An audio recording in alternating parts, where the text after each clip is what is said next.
నమస్కారం. మొన్ననే వచ్చిన క్యాబినెట్ డిసిషన్ ప్రకారంగా సుమారు ఒక 10 పీపీపీ మోడ్లో వైద్య కళాశాలలు కన్స్ట్రక్ట్ చేయాలనేసి ఆంధ్రప్రదేశ్ క్యాబినెట్ నిర్ణయించుకుంది. దీంతో పాటు మనం చూసినట్లయితే వైజాగ్ స్టీల్ ప్లాంట్ ప్రైవేటీకరణ కార్యక్రమం కూడా ముందుకెళ్తుంది. ఇలా చూసుకుంటూ పోతే ప్రజల సొమ్ము ఏదైతే ఉందో, ప్రజల ఆస్తులు ఏవైతే ఉన్నాయో కూటమి ప్రభుత్వం అమ్మేస్తున్నట్టుగా కనబడుతుంది.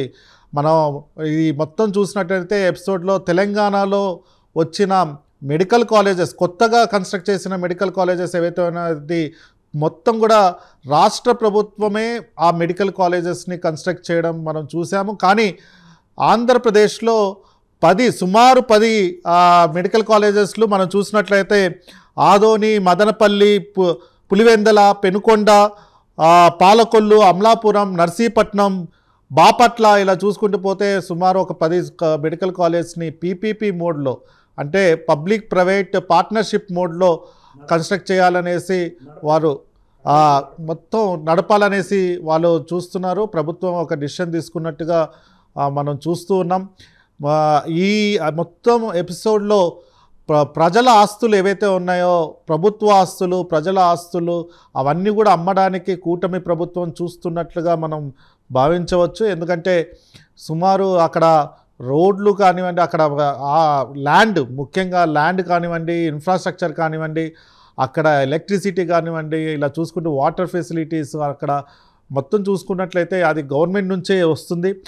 ముఖ్యంగా ఈ అన్ని 10 ఏవైతే హాస్పిటల్ పెట్టాలనుకుంటున్నారో ఈ అన్నీ కూడా వెనుకబడిన ప్రాంతాలుగా మనం చూడొచ్చు. ఆదోని నుంచి పార్వతీపురం వరకు మనం చూసినట్లయితే అన్నీ కూడా సుమారు ఇంచుమించు అన్ని దగ్గర కూడా వెనుకబడిన జిల్లాలు, ఆ వెనుకబడిన ప్రాంతాల నుంచి ఇక్కడ మనం చూడొచ్చు. అక్కడ ముఖ్యంగా ఈ ప్రైవేట్ శక్తులు కనుక ఎంటర్ అయినట్టయితే వైద్యం చాలా వరకు ఏదైతే విద్య కానివ్వండి, ఇటు వైద్యాన్ని అందించడంలో కానివ్వండి గణనీయంగా రేట్లు పెంచుకొని, ఇష్టరాజ్యంగా పెంచుకొని అక్కడ ప్రభుత్వం వాళ్ళకి ప్రైవేట్ వ్యక్తులకి సంబంధించిన ఏవైతే మెడికల్ కాలేజ్ నడపడానికి ఇస్తున్నారో వాళ్ళందరి చేతిలో ఉంటుంది. కాబట్టి ఈ విషయమై మాట్లాడడానికి మనతో పాటు డాక్టర్ జె పూర్ణచంద్రరావు గారు, రిటైర్డ్ ఐపీఎస్ ఆఫీసర్, అలాగే ప్రస్తుతం కోఆర్డినేటర్గా ఉన్నారు. ఆల్ ఇండియా బీఎస్పీ పార్టీకి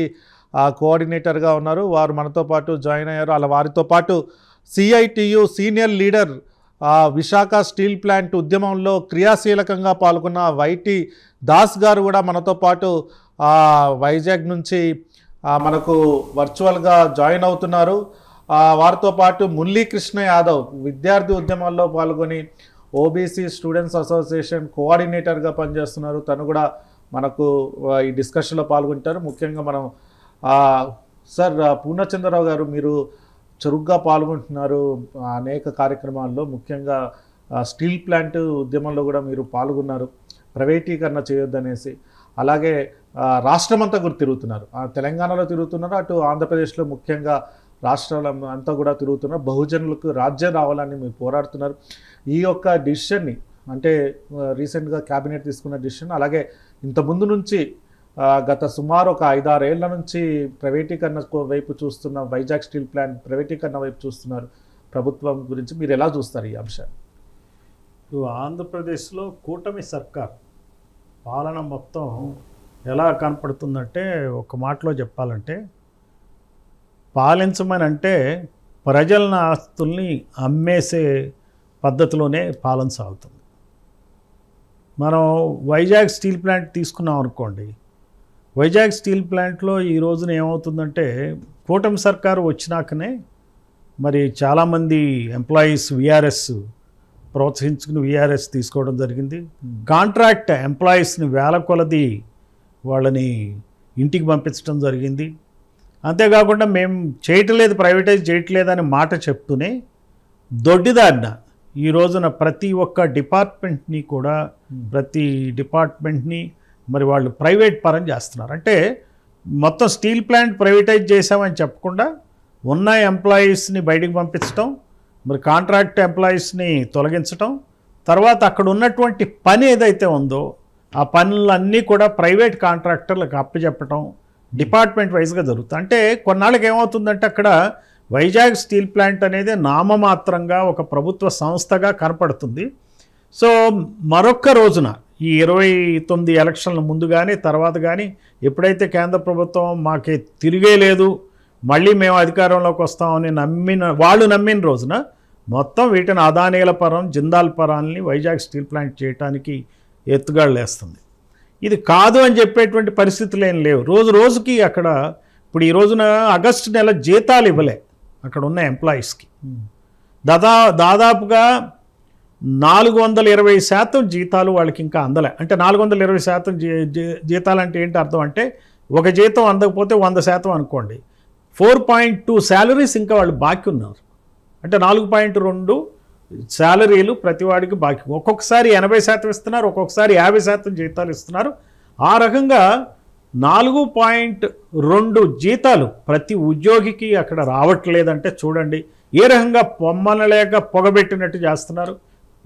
మా ఎంప్లాయీస్ యొక్క మానసిక స్థైర్యాన్ని దెబ్బతీస్తున్నారు. ఇంకో సంఘటన కూడా ఈ మధ్య వెలుగులోకి వచ్చింది. ఏంటంటే ఒక ఎంప్లాయీ తనేదో మామూలుగా ఒక క్యాంటీన్కి పోతూ ఉంటే అతను మామూలుగా డ్యూటీలో వేసుకున్నాల్సిన బూట్లు కాకుండా వేరే బూట్లు వేసుకున్నాడని చెప్పి అతను అది అక్కడ క్యాంటీన్కి పోయే పని, దానికి ఫ్యాక్టరీకి పోయే పని కాదు, పనికి పోయే పని కాదు, ఆ టైంలో వేరే షూస్ వేసుకున్నారని అతన్ని వేధించడం కూడా జరుగుతూ ఉంది. డిసిప్లిన్ యాక్షన్ తీసుకోవటం అంటే ఇంత పగడ్బందీగా అక్కడ చేస్తున్నారు. క్యాప్టివ్ మైన్స్ ఏర్పాటు చేయటం లేదు. ఓ పక్క నక్కపల్లిలో ప్రైవేట్ ఆధ్వర్యంలో స్టీల్ ప్లాంట్ ఏర్పాటు చేయడానికి శరవేగంగా పనులు సాగుతున్నాయి. వాళ్ళకేమో క్యాప్టివ్ మైన్స్ ఇస్తున్నారు.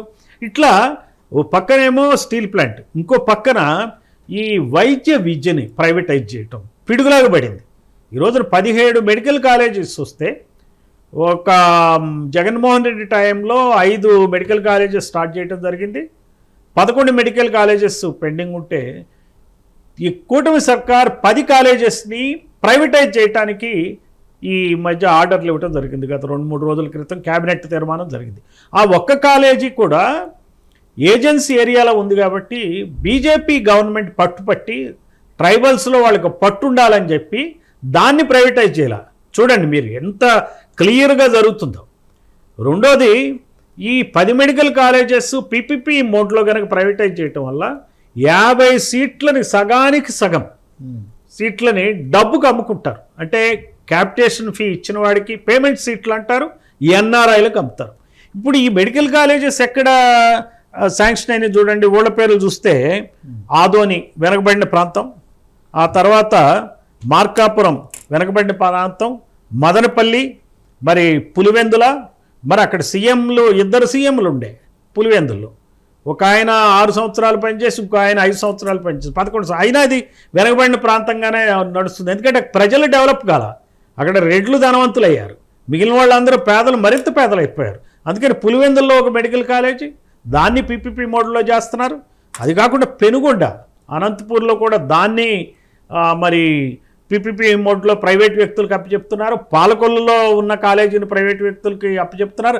అమలాపురం అది మొత్తం ఎస్సీస్ ఎక్కువగా పాపులేషన్ కాన్సన్ట్రేషన్ ఉన్న ఏరియా, ఆ ఏరియాలో ఉన్న మెడికల్ కాలేజీని కూడా ప్రజలకు అప్పచెప్తున్నారు. ఇప్పుడు అక్కడ ఎస్సీస్ అంత కాన్సన్ట్రేషన్ ఉన్నప్పటికీ కూడా అమలాపురం రేపు కాలేజీలో ఎస్సీలకు సంబంధించి 15% సీట్లు రావాలనుకోండి, అక్కడ 150 సీట్లు ఉంటాయి. 150 సీట్లో 15 సీట్లు అంటే 15 22-23 సీట్లు ఎస్సీలకు ఇవ్వాలి.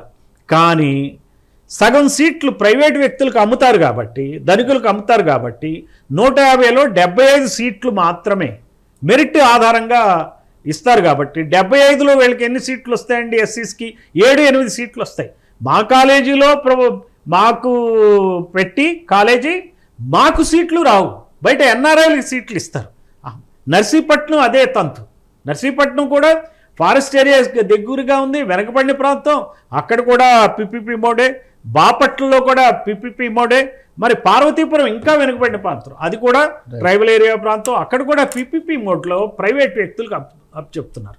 యాక్చువల్గా జగన్మోహన్ రెడ్డి టైంలో ఈ కాలేజెస్ అన్నిటికీ సైట్ సెలక్షన్ జరిగింది. కొన్ని చోట్ల ఇప్పుడు మదనపల్లి లాంటి ప్రాంతాల్లో బిల్డింగ్స్ కూడా దాదాపుగా పూర్తిగా వచ్చినాయి. ఈ పూర్తిగా వచ్చిన నేపథ్యంలో ప్రైవేటైజ్ చేయటం ఏంటి చెప్పండి. అంటే చంద్రబాబు నాయుడు ప్రభుత్వం, పవన్ కళ్యాణ్ అందులో మరి చేరున్నాడు, బీజేపీ చేరుంది. ఇప్పుడు మీరు తీరా చూస్తే బీజేపీ నాయకుడు కూడా ఒక బీసీ నాయకుడే, కాంగ్రెస్ పార్టీ అధ్యక్షుడు. మరి వీళ్ళ ఆధీనంలో ఈ రోజున మరి బీసీ మంత్రులు 8 మంది ఉన్నారు, ఎస్సీ మంత్రులు 2 ఉన్నారు, ఎస్టీ మంత్రి 1. అంటే 8, 2, 10, 11 మంది మంత్రులు ఉన్నా 10 కాలేజెస్ వెనకబడిన ప్రాంతాల్లో ప్రైవేటైజ్ చేస్తున్నారు. మరి ఈ బీసీ ఎస్సీ ఎస్టీలు అంటే దాదాపుగా 50% సీట్స్, మరి ఈ బీసీ ఎస్సీ ఎస్టీ వర్గాలకు రావాల్సిన సీట్లో సగం సీట్లు అంటే 25% సీట్లు డబ్బులు అమ్మేస్తున్నారు. మరి ఈ ప్రభుత్వం కళ్ళ ముందే చేస్తుంది. ఆ క్యాబినెట్లో అసలు ఈ మంత్రులు ఎలా ఒప్పుకున్నారో నాకు అర్థం కావట్లేదు. అసలు ఒక కాలేజీని డబ్బు పెట్టి నడిపేటువంటి శక్తి, ఆర్థిక శక్తి ఈ ప్రభుత్వానికి లేదు. కానీ అమరావతి వేల కోట్లు పెట్టి కట్టే శక్తి ఉంది, 3 రాజధానులు కట్టే శక్తి ఉన్నాయి ఈ ప్రభుత్వాలకి. ఏంటండి ఈ అన్యాయం? అసలు ఎక్కడికి పోతున్నాం మనం? అమరావతిలో ప్రజల భూములు తీసుకుని ప్రైవేట్ వాళ్ళకి అప్పచెప్తాం. రేపు ఇన్ఫోసిస్ కావచ్చు, ఇంకోటి కావచ్చు. అలానే స్టీల్ ప్లాంట్లో 27,000 ఎకరాలు ఉంటే, ప్రజల భూములు ఉంటే దాన్ని కూడా అమ్మేసి అది కూడా ప్రైవేట్ వ్యక్తులకు అమ్మేస్తాం, అదానీలు జిందాల్కి అమ్మేస్తాం అంటున్నారు. అట్లనే ఈ 10 మెడికల్ కాలేజీకి సంబంధించి పార్వతీపురంలో భూమి కొదవలేదు ప్రభుత్వానికి. ఇలాంటి చోట ప్రభుత్వం ఇచ్చి నడపలేనంత దయనీయమైన పరిస్థితులు ఈ ప్రభుత్వాలు ఉన్నాయా? మరి సొంతంగా చంద్రబాబు నాయుడు ఆయన హెరిటేజ్ సంస్థని నిర్వహిస్తాడు ఆయన, మరి అక్కడ ప్రాఫిట్స్ వస్తాయి. మరి అదే పద్ధతిలో ఒక స్టీల్ ప్లాంట్ నడపచ్చు, గవర్నమెంటే టేక్ ఓవర్ చేయొచ్చు, స్టేట్ గవర్నమెంట్, సెంట్రల్ గవర్నమెంట్ చేత కాకపోతే స్టేట్ గవర్నమెంట్ చేయొచ్చు కదా. ఎందుకు కొరుక్కోదండి దీన్ని? సేమ్ స్టీల్ ప్లాంట్ని 30,000 కోట్లకి రేపు అదానీకో అంబానీకో అమ్మే బదులు 30,000 కోట్లు ఇచ్చి స్టీల్ ప్లాంట్ని స్టేట్ గవర్నమెంటే నడపచ్చు, అలాగే 10 కాలేజీలు నడపచ్చు. కానీ ఇక్కడ వీళ్ళ ఉద్దేశం ఏంటంటే ప్రజలకు సేవ చేయటం కాదు. ఈ రోజున ఆంధ్రప్రదేశ్ ప్రభుత్వం ఇదే కాదండి, డిఎస్సి టీచర్ల రిక్రూట్మెంట్లకు కూడా మామూలుగా మెరిట్ లిస్ట్ ఇచ్చినాక సెలక్షన్ లిస్ట్ ఇస్తారు. ఆ సెలక్షన్ లిస్ట్ ప్రకారం మరి కాల్ లెటర్స్ పంపించి వాళ్ళకి ఉద్యోగాలు ఇస్తారు. ఈ రోజున సెలక్షన్ లిస్ట్ ఇవ్వకుండా గోప్యంగా కాల్ లెటర్స్ ఇచ్చి ఉద్యోగాలు ఇస్తానికి ఈ ప్రభుత్వం పూనుకుంది. అంటే ప్రజల కోసం ఈ ప్రభుత్వాలు పనిచేయట్లా, వాళ్ళ కోసమే పనిచేస్తున్నారు. ఇది చాలా అన్యాయం, దీన్ని ఖండిస్తున్నాం. సార్ దాస్ గారు, మీరు స్టీల్ ప్లాంట్ ఉద్యమంలో చాలా అనేక రోజుల నుంచి పాల్గొంటున్నారు. ఉద్యమం ప్రైవేటీకరణకి వ్యతిరేకంగా ఉద్యమాల్లో పాల్గొంటున్నారు. మీరు ఎలా చూస్తారు సార్ ఈ ప్రైవేటీకరణ మొత్తం ఈ బడుగు బలహీన వర్గాలకు ఎలాంటి రకంగా ఇంపాక్ట్ ఉండబోతుంది, ఫ్యూచర్ తరానికి ముఖ్యంగా ఫ్యూచర్ జనరేషన్కి ఎలా ఇంపాక్ట్ అవబోతుంది? విశాఖ ఉక్కు కర్మాగారం అనేది 2021 జనవరిన ప్రకటించారండి. స్ట్రాటజిక్ షేర్ 100% అని. అప్పటి నుండి ఇప్పటి వరకు పోరాడుతూనే ఉన్నాము. ఇప్పుడు పరిస్థితి ఏంటంటే పెన్నమ్మి నుండి పొయ్యిలో పడినట్టు అయిందండి. ఎందుకంటే కూటమి సర్కారు వస్తే కేంద్ర ప్రభుత్వానికి వ్యతిరేకంగా నిలుస్తుంది అనేటువంటి హోప్స్ తోటి జగన్మోహన్ రెడ్డి గారు ఎదిరించలేకపోతున్నారు కాబట్టి కూటమి నేతలు ఎదిరిస్తారు, స్టీల్ ప్లాంట్ రక్షిస్తామని హామీ ఇచ్చారు కాబట్టి ఎన్నికల్లో భారీ మెజార్టీగా గెలిపించడం జరిగింది. దానికి భిన్నంగా జరుగుతుందండి. ఈరోజు కార్మికులకు ఏవైతే ఇచ్చిన హామీలు ఉన్నావో ఆ హామీలు అనేది నెరవేరలేదు. ఇప్పటికి కూడా ఒక్కొక్క కార్మికుడికి 15,000 నుండి 25,000 వరకు కోత విధించారు. దాదాపు 1 year నుండి పూర్తి జీతాలు చెల్లించడం లేదు. ఇందాకనే పూర్ణచంద్రరావు గారు చెప్పినట్టు 400% పైగా ఇంకా పెండింగ్లో ఉంది. రెండోది గనులు కేటాయిస్తామన్నారు. విశాఖకు గనులు కేటాయించకుండా ఇంకా స్టార్ట్ చేయనటువంటి మిట్టల్ స్టీల్ ప్లాంట్కి గనులు ఇవ్వాలని కేంద్ర మంత్రిని మన ఎంపీలు కలవడం జరిగింది. ఇది చాలా సిగ్గుచేటండి. అంటే ఇది చాలా బాధాకరమైన విషయం. ఎందుకంటే తెలుగుదేశం పార్టీ తెలుగు ప్రజల ఆత్మగౌరవం కోసం పుట్టింది అనేటువంటి నినాదాన్ని ఈరోజు ఢిల్లీలో తాకట్టు పెట్టే చేసే కార్యక్రమం అనేది ఈరోజు జరుగుతుంది. అలాగే పవన్ కళ్యాణ్ గారు కూడా ఎన్నికల ముందు హామీ ఇచ్చారు, స్టీల్ ప్లాంట్ రక్షిస్తాము, సొంత గనులు కేటాయిస్తామని, అలాగే నిర్వాసితులకు న్యాయం చేస్తామని. కానీ ఈ రోజు నిర్వాసితులు ఇంకా 8,000 మంది నిర్వాసితులకు ఉద్యోగాలు రావాలండి. ఇప్పటికీ ఆ ఉద్యోగ కల్పనకు జరగలేదు. అంతేకాదు కాంట్రాక్ట్ లేబర్ని ఇప్పటికీ 5,000 మందిని తొలగించారండి. అంటే ఏ చట్టాలు కూడా వర్తించకుండా అమలు చేయకుండా నిర్దాక్షిణ్యంగా బ్రిటిష్ హయాంలో మేము చూడలేదు, కానీ బ్రిటిష్ హయాంలో కంటే ఇప్పుడు నిర్బంధం అనేది విశాఖపట్నం స్టీల్ ప్లాంట్ లో కార్మికులు తొలగింపులో కానీ అవుట్సోర్సింగ్ లో కానీ శరవేగంగా జరుగుతుంది. అంటే ఈ విధంగా కాంట్రాక్ట్ లేబర్ను 5,000 మందిని తీసివేయడం జరిగింది.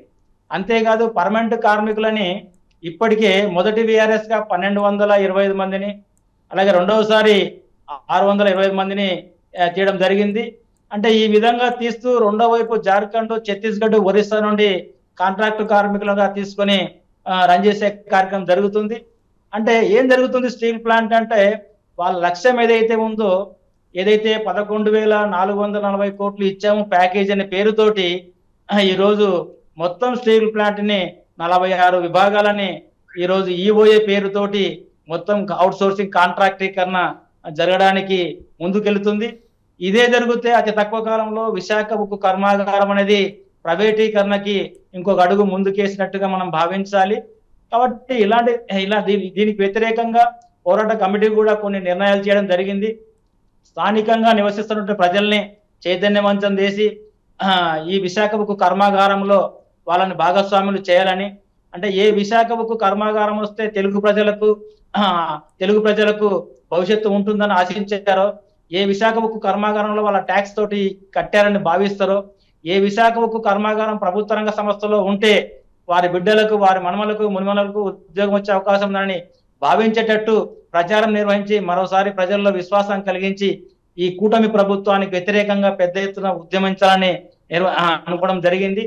మరి ఈ రోజు స్థానికంగా ఉన్నటువంటి ఎమ్మెల్యే అయినటువంటి తెలుగుదేశం పార్టీ అధ్యక్షుడు పల్లా శ్రీనివాస్ గారు ఒక బహుజన బిడ్డ, అంటే బీసీ బిడ్డ, ఎన్నికల ముందు నేను బీసీ బిడ్డను, బీసీ హక్కులు రక్షిస్తాను అన్నటువంటి ఆయన ప్రసంగాలు, ఆయన పాటలు వింటే ఈ రోజు దానికి భిన్నంగా జరుగుతుందండి. అంటే ఒక పక్కేమో ప్రైవేటీకరణ జరుగుతుంది మొత్తం దేశవ్యాప్తంగా, రాష్ట్ర వ్యాప్తంగా, రెండో వైపు ఉన్న ప్రభుత్వ రంగ సంస్థలని ప్రైవేటీకరణ చేస్తే బీసీ రిజర్వేషన్లు ఏమవ్వాలి? అంటే బీసీ రిజర్వేషన్లు ఈరోజు జీరో పరిస్థితికి వస్తుందండి. ఎందుకంటే 3.2 మిలియన్ టన్నులు ఉన్నట్టు పర్మనెంట్ ఎంప్లాయీస్ 18,000 మంది ఉన్నారు. ఈరోజు 7.2 మిలియన్ టన్నులకు విస్తరించిన తర్వాత కార్మికులు 10,500 మంది ఉన్నారు. అంటే రిజర్వేషన్లు ఉన్నట్ట, అమలు జరుగుతున్నట్ట, పోతున్నట్ట అని మనం పరిశీలించినప్పుడు గ్రాడ్యువల్ గా జీరో స్థితికి అనేది వస్తుంది. కాబట్టి ఇలాంటి మాయమాటలు చెప్పి ఎస్సీ, ఎస్టీ, బీసీలకు రిజర్వేషన్లు అనేది ఒక ప్రభుత్వ రంగ సంస్థలో ఉంటానే అందరికి తెలిసిన విషయమే. కాబట్టి ఇలాంటి కుట్రలకు వ్యతిరేకంగా ఈ సామాజిక తరగతులను కూడా చైతన్యం చేయాల్సిన బాధ్యత అనేది ట్రేడ్ యూనియన్స్ మీద ఉందని భావించడం జరిగింది. కాబట్టి రాబోయే కాలంలో స్థానికంగా నిర్వాసితులను, అలాగే స్థానిక ప్రజల్ని కదిలించి ఈ కూటమి ప్రభుత్వానికి వ్యతిరేకంగా కూడగట్టి విశాఖ ఉక్కు కర్మాగారం రక్షించుకోవాలని నిర్ణయం చేయడం జరిగిందండి. Okay sir, okay. మురళీకృష్ణ గారు, మీరు యూనివర్సిటీ, సెంట్రల్ యూనివర్సిటీలో చదువుకున్నారు. యూనివర్సిటీలు కూడా మనం చూసినట్లయితే చాలా అనేకమైన ప్రైవేట్ యూనివర్సిటీలు తెలుగు రాష్ట్రాల్లో రావడం జరిగింది. ముఖ్యంగా ఆంధ్రప్రదేశ్లో మనం చూసినట్లయితే అనేక ప్రైవేట్ యూనివర్సిటీలు. ఇంకోవైపు స్టేట్ యూనివర్సిటీలన్నింటికి నిధులు తగ్గించడం, లేకపోతే ఆపేయడం, తర్వాత రిక్రూట్మెంట్ కూడా గత 13 ఏళ్ల నుంచి ఒక్క అసిస్టెంట్ ప్రొఫెసర్ని కూడా రిక్రూట్ చేసుకోకపోవడం అన్నది స్టేట్ యూనివర్సిటీస్లో, గవర్నమెంట్ యూనివర్సిటీస్లో చాలా దారుణ స్థితిలో ఉన్నాయి ఇప్పుడు స్టేట్ యూనివర్సిటీస్ కూడా. మీరు ఎలా చూస్తారు ఈ ప్రైవేటీకరణ యూనివర్సిటీల ఇంపాక్ట్ ఎలా ఉండబోతుంది? ముందుగా ప్రైమ్ నైన్ వ్యూవర్స్ అందరికీ నమస్కారం. కిరణ్ గారు, ఆంధ్ర, తెలంగాణకి ఒకటేసారి దగ్గరగా 2 రాష్ట్రాలకు కలిపి ఒక 20 మెడికల్ కాలేజీలు శాంక్షన్ అయ్యాయి.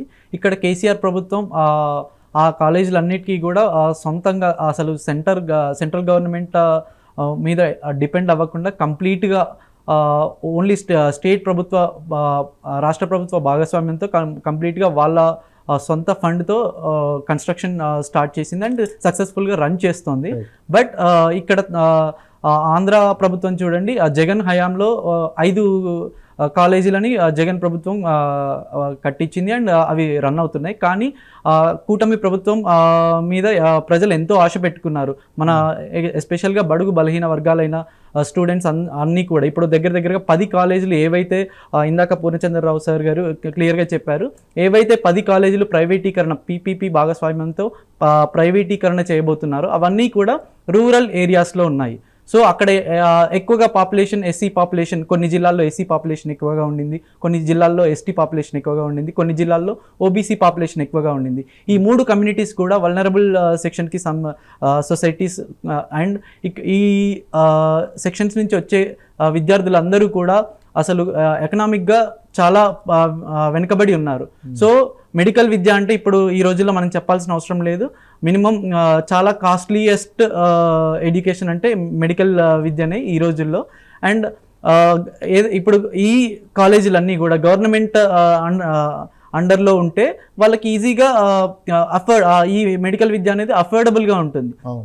కానీ ఇవి ప్రైవేటీకరణ చేస్తే ఇందులో ఎన్ఆర్ఐ కోటా సీట్లు అని చెప్పేసి, ఇంకా అండ్ మేనేజ్మెంట్ సీట్స్ అని చెప్పేసి, బి కేటగిరీ సీట్స్ అని చెప్పేసి అమ్మేసుకుంటారు వీళ్ళు ఈజీగా. సో ఈ అమ్ముకోని పరిస్థితి, ఈ ఏదైతే పరిస్థితులు ఉన్నాయో అందులో మినిమం 50 లక్షల నుంచి ₹1 కోటి దాకా బిజినెస్ జరుగుతుంటుంది. మన ఈ వెనుకబడిన బడుగు బలహీన వర్గాల ప్రజలు ఈ 50 లక్షల నుంచి ₹1 కోటి పెట్టి కొనుక్కోగలరా అంటే వీళ్ళ ఉద్దేశం ఏంటి? అసలు ప్రజలు కూటమి ప్రభుత్వాన్ని మాకేదో మంచి చేస్తారు, మాకేదో బెనిఫిట్ చేస్తారు అని చెప్పేసి వీళ్ళు కూటమి ప్రభుత్వాన్ని ఎన్నుకున్నారు. జగన్ ప్రభుత్వాన్ని పక్కన పెట్టి ఒకసారి జగన్ గవర్నమెంట్ని చూసాము, మళ్ళీ ఒకసారి చంద్రబాబు ఏదైతే ఫ్యూచర్ విజన్ ఉందో మాకేదో చేస్తారన్న ఉద్దేశంతో చంద్రబాబు గవర్నమెంట్ని కూటమి ప్రభుత్వంతో అలాంగ్ విత్ పవన్ కళ్యాణ్తో పాటు వచ్చారు. ఒకసారి నేను ఒక స్లోగన్ చూశానండి, జాబు కావాలంటే బాబు రావాలి అని చెప్పేసి. బాబు ఒకసారి వచ్చారు, పోయారు. జగన్ వచ్చారు, ఎంతో కొంత చేశారు. మళ్ళీ ఇప్పుడు ఇదే చంద్రబాబు గారు పవన్ కళ్యాణ్తో అండ్ అలాంగ్ విత్ సెంట్రల్ గవర్నమెంట్లో ఉన్న బీజేపీతో పాటు కలిసి వచ్చారు. కానీ వీళ్ళు ఏం చేస్తున్నారు? విద్యా ఉద్యోగ అసలు బడుగు బలహీన వర్గాల ప్రజలకి అసలు విద్యను దూరం చేస్తున్నారు ఈ ప్రైవేటీకరణతో పాటు. అండ్ ఇంకొక విషయం, ఇందాక వైజాగ్ స్టీల్ ప్లాంట్ విషయం గురించి చెప్తే అసలు అక్కడ దగ్గర వీళ్ళు 10,000 కోట్లు పెట్టి ఇదే వైజాగ్ స్టీల్ ప్లాంట్ని ప్రైవేట్ వ్యక్తులకి అప్పచెప్పే బదులు ఇదే 10,000 కోట్లు అక్కడే ఇన్వెస్ట్ చేస్తే ఎంతో మంది పేద విద్యార్థులకు, ఎవరైతే ఈ గవర్నమెంట్ కాలేజీల్లో చదువుకున్నారో ఈ విద్యార్థులందరికీ కూడా ఎంప్లాయ్మెంట్ కలుగుతుంది. 10,000 మంది వరకు ఈజీగా ఎంప్లాయ్మెంట్ కలిగిస్తుంది. అలాగే యూనివర్సిటీల గురించి కూడా మీరు చూసినట్లయితే యూనివర్సిటీస్ మీద మీరు ఏం చెప్తారు? యూనివర్సిటీస్ దగ్గర ఒక 10 సంవత్సరాల నుంచి అండి అసలు గవర్నమెంట్ యూనివర్సిటీలలో ఏ యూనివర్సిటీలో కూడా ప్రొఫెసర్స్ని, అసిస్టెంట్ ప్రొఫెసర్స్ని, అసోసియేట్ అండ్ ప్రొఫెసర్స్ని అసలు రిక్రూట్మెంట్ జరగలేదు. టీచర్స్ రిక్రూట్మెంటే జరగలేదు యూనివర్సిటీస్లో. ఆంధ్రాలో అయితే ఇంకా అసలు ఒకప్పుడు ఆంధ్ర యూనివర్సిటీ నెంబర్ 1 యూనివర్సిటీ. ఈరోజు NIRF ర్యాంకింగ్స్లో అంతో ఇంతో ఇంకా కొంచెం ఏదో ఒక పొజిషన్ సంపాదించగలిగింది. కానీ ఏవి కూడా ఒక ఆంధ్ర యూనివర్సిటీ తప్ప మిగతా ఏ యూనివర్సిటీలు కూడా NIRFలో అసలు ర్యాంకింగ్స్లో లేనే లేవు. ప్రైవేటీకరణని all India OBC student association తప్పకుండా ఖండిస్తుంది అని నేను చెప్పదలుచుకున్నాను. అది చివరగా పూర్ణచంద్రరావు గారు మీరు ఏమంటారు ఈ అంశాల మీద? ఇప్పుడు మనం ఈ ఒక పక్క స్టీల్ ప్లాంట్ కానీ, ఇంకో పక్క మెడికల్ కాలేజెస్ కానీ, P4 పథకం కానీ ఏం చూసినా కానీ ఒకటి క్లియర్గా మీరు అన్నట్టుగా ప్రైవేటీకరణ అనే మంత్రాన్ని వీళ్ళు ఫాలో అవుతున్నారు. వెల్ఫేరిజం తరపున ఏంటంటే direct transfer money to the beneficiaries చూస్తున్నారు. ఇప్పుడు మనం అబ్జర్వ్ చేయాల్సింది ఏంటంటే ఈ 10 మెడికల్ కాలేజెస్ ఎన్ని సీట్లు ఉన్నాయంటే ఒక్కో కాలేజీకి 150 సీట్లు ఉంటాయండి. అంటే 1,500 సీట్లు. 1,500 సీట్లు అంటే అందులో 750 సీట్లని ఈ పేమెంట్ ఫీజు కోసం లేదంటే NRIలకు అమ్ముతారు. అంటే 750 కోట్ల రూపాయల బిజినెస్ ఎవ్రీ ఇయర్ జరుగుతుంది. 750 crores. ఇది ఉత్తినే ప్రైవేట్ వ్యక్తులు నడపరండి. PPP మోడల్ అంటే ఈజీగా డబ్బున్న వాళ్ళ దగ్గర డబ్బు తీసుకుని ఆ కాలేజీలను వీళ్ళు రన్ చేస్తారు. నేనేమంటానంటే ప్రభుత్వమే నడపచ్చు కదా, వీళ్ళెందుకు నడపాలి? ప్రభుత్వం నడిపితే అడ్వాంటేజ్ ఏంటంటే ఎక్కడైనా కానీ కనీసం రూల్ ఆఫ్ రిజర్వేషన్ ఫాలో అవుతున్నారా లేదో కూడా మనకు తెలుస్తుంది. ఈ డబ్బులన్నీ ప్రభుత్వానికి వస్తాయి. ప్రభుత్వం ఆ కాలేజీని బాగా అభివృద్ధి చేయొచ్చు. పైగా ఈ ప్రైవేట్ కాలేజెస్లో అక్కడ ఉన్నటువంటి ఫ్యాకల్టీకి జీతాలు సరిగ్గా ఇవ్వరు. పార్ట్ టైం ఫ్యాకల్టీ ఉంటారు, ఫుల్ టైం ఉన్నట్టు చూపిస్తారు. నాణ్యమైన విద్య ఇచ్చే ప్రసక్తే లేదు ఈ ప్రైవేట్ మెడికల్ కాలేజెస్లో. మనం చాలా ఇంజనీరింగ్ కాలేజెస్ చూస్తున్నాం. అక్కడ ఉన్న ఫ్యాకల్టీకి 15,000 కూడా ఇవ్వరు. ఎంటెక్ చేసిన లెక్చరర్కి, అసిస్టెంట్ ప్రొఫెసర్కి 15,000 జీతం ఇస్తారు. అందువల్ల ఈ పని ఏదుందో ప్రభుత్వం చేయాలా, రూల్ ఆఫ్ రిజర్వేషన్ ఫాలో అవ్వాలా, మాకున్నటువంటి మా బీసీ ఎస్సీ ఎస్టీ ఏదైతే విద్యార్థులు ఉన్నారో కాన్స్టిట్యూషన్ ప్రకారం మరి రూల్ ఆఫ్ రిజర్వేషన్ ప్రకారం వాళ్ళకి సీట్లు ఇవ్వాలి. ఈ బాధ్యత నుంచి ప్రభుత్వం తప్పుకుని మరి ఎవరికి ఇస్తారండి 750 కోట్ల టర్నోవర్ అంటే ఎవ్రీ ఇయర్, అలా మీకు 5 సంవత్సరాలంటే ఒక 5 సంవత్సరాల్లోనే వాళ్ళు దాదాపుగా 3,000 కోట్లు 4,000 కోట్ల రూపాయలు సంపాదిస్తారు. అండ్ మార్కెట్ని బట్టి ₹1 కోటి ఉన్న సీటు 2 కోట్లు కూడా అయ్యేటువంటి అవకాశం ఉంది. కాబట్టి వీళ్ళందరూ ఎవరిని బాగు చేస్తారండి? పీపీపీ మోడల్ ఎవరు ఉంటారు? ఎవరో ఎంపీ ఎమ్మెల్యే పాలక కులానికి చెందిన వ్యక్తులకే వీటిని అప్పచెప్తారు. అటు రెడ్డి కానీ ఇటు కమ్మ కానీ వాళ్ళకే అప్పచెప్తారు. మనం చూద్దాం అందులో ఎస్సీలు ఉంటారా, ఎస్టీలు ఉంటారా, బీసీలు ఉంటారా అంటే ఉండే ప్రసక్తి లేదు. అందువలన ఈ డబ్బున్నవాడే ధనికుడు మరింత ధనికుడు అయ్యే రకంగా, పేదవాడు మరింత పేదవాడు అయ్యే రకంగా, ఈవెన్ పేమెంట్ సీట్లో వాళ్ళు పే చేయాలంటే బీసీ ఎస్సీ ఎస్టీ తల్లిదండ్రులు కూడా చాలా కష్టాలు పడతారు. అప్పులు చేసి చదివించాలి. నాకు తెలిసి కొంతమందికి డబ్బులు కట్టలేక మరి ఇంజనీరింగ్ సీట్లు కానీ మెడికల్ సీట్లు కానీ పేమెంట్ సీట్లు వదులుకున్నటువంటి కుటుంబాలు చాలా ఉన్నాయి ఈ రోజున. సో మీరు P4 చెప్పున 250 బంగారు కుటుంబాలు చేస్తారంటున్నారు కదా, దాని బదులు ఈ విద్య ద్వారా వాళ్ళని బంగారు కుటుంబాలు చేయండి. అట్లనే స్టీల్ ప్లాంట్ ఈ రోజున చూస్తే అప్పులు ఉన్నాయని చెప్పి 30,000 కోట్ల రూపాయలు అప్పులు ఉన్నాయి. అప్పులు లేని స్టీల్ ప్లాంటే లేదు ఈ దేశంలో. దాదాపుగా టాటా స్టీల్ ప్లాంట్ కానీ జిందాల్ స్టీల్ ప్లాంట్ కానీ ఏ స్టీల్ ప్లాంట్ అయినా 2 లక్షల కోట్ల అప్పులు ఉన్నాయి. అండ్ భూషణ్ స్టీల్స్కి 45,000 కోట్ల రూపాయలు అప్పు ఉంటే దాన్ని రైట్ ఆఫ్ చేసింది ఈ ప్రభుత్వం. సో అప్పు కోసం అప్పులు ఉన్నాయని స్టీల్ ప్లాంట్లు అమ్మటం ఏంటి చెప్పండి? బ్యాంక్రప్ట్ చేసి మరి అమ్మటానికి ప్రయత్నిస్తున్నారు. ఈ కూటమి ప్రభుత్వం చేసేటువంటి ఏదైతే అన్యాయమైన కార్యక్రమాలు ఉన్నాయో ప్రజలు గమనించాలా. All India Bahujan Samaj party వీళ్ళ ఆట కట్టించడానికి ఉద్యమిస్తుందని చెప్పి ఈ సందర్భంగా తెలియజేస్తున్నాను. మరి మీరు నాకు ఈ అవకాశం ఇచ్చినందుకు ప్రైమ్9 వారికి కూడా నా ధన్యవాదాలు. Thank you. ఈ వారం అధికారం చర్చలో చూసినట్లయితే ప్రపంచవ్యాప్తంగా మనం చూస్తున్నాము కొత్త ట్రెండ్ మొదలైంది. వెల్ఫేర్ ఇంతకుముందు క్యాపిటలిజం వైపు వెళ్ళిన కంట్రీస్ అన్నీ కూడా ఇప్పుడు వెల్ఫేర్ పాలిటిక్స్ వైపు వెళ్తున్నట్టుగా చూస్తున్నాము. వెల్ఫేరిజం అన్నది ప్రపంచవ్యాప్తంగా మళ్ళీ కూడా పుంజుకుంటుంది. దేశవ్యాప్తంగా కూడా మనం చూసినట్లయితే ప్రైవేటీకరణకు వ్యతిరేకంగా అనేక ఉద్యమాలు జరుగుతున్నాయి. రాష్ట్రంలో ముఖ్యంగా ఆంధ్రప్రదేశ్ రాష్ట్రంలో ప్రైవేటీకరణకి బాబు పేరు చెప్తేనే ప్రైవేటీకరణకి మారు పేరుగా చెప్పుకుంటాం, కార్పొరేట్ బాబు అని కూడా పిలుచుకుంటాం. అలాంటిది ఇప్పుడు కనుక విద్యని, నాణ్యమైన విద్య ఏదైతే ఉందో అలాగే ఉపాధిని, ఈ రెండింటిని కూడా ప్రజలకు అందించకపోతే కనుక మళ్ళీ కూడా ప్రజలు గుణపాఠం చెప్తారు. ఇలా చూసుకుంటూ పోతే ఈ ప్రైవేటీకరణకు వ్యతిరేకంగా అనేక ఉద్యమాలు పుట్టుకొస్తున్నాయి. ముఖ్యంగా మనకు అనేక సంఘాలు, CITU కానీ ఇలాంటి సంఘాలు, అనేక సంఘాలు, విద్యార్థి సంఘాలు, అలాగే ఉపాధ్యాయ సంఘాలతో పాటు కూడా ముఖ్యంగా ఆల్ ఇండియా BSP పార్టీ అక్కడ ఉద్యమాలు నడుపుతున్నారు. ఈ ప్రైవేటీకరణకు వ్యతిరేకంగా నాణ్యమైన విద్య, ఆరోగ్యం, అలాగే ఉపాధిని ప్రజలకు, బడుగు బలహీన వర్గాలకు అందజేయాలనేసి వీరు ఉద్యమాల్లో పాల్గొంటున్నారు. ఇది గనక ఇలాగే ఈ తంతు గనక ఇలాగే కంటిన్యూ అవుతే గనక ప్రజల్లో ఉద్యమం అన్నది ఇంకా దృఢంగా అది ప్రజలు తిరగపడే రోజులు కూడా వస్తాయేమో అన్న స్థాయికి ఈ ప్రైవేటీకరణ అంశాన్ని తీసుకుని వెళ్తున్నారు రాష్ట్రంలో. దీనికి వ్యతిరేకంగా పోరాడాల్సిన అవసరం ఉందని కూడా ఈరోజు జాయిన్ అయిన పూర్ణచంద్రరావు గారు, అలాగే దాస్ గారు, అలాగే మురళీకృష్ణ యాదవ్ గారు కూడా చెప్పడం జరిగింది. మరొక అంశంతో వచ్చే వారం అధికార కార్యక్రమాల్లో కలుద్దాం. అప్పటి వరకు నమస్తే.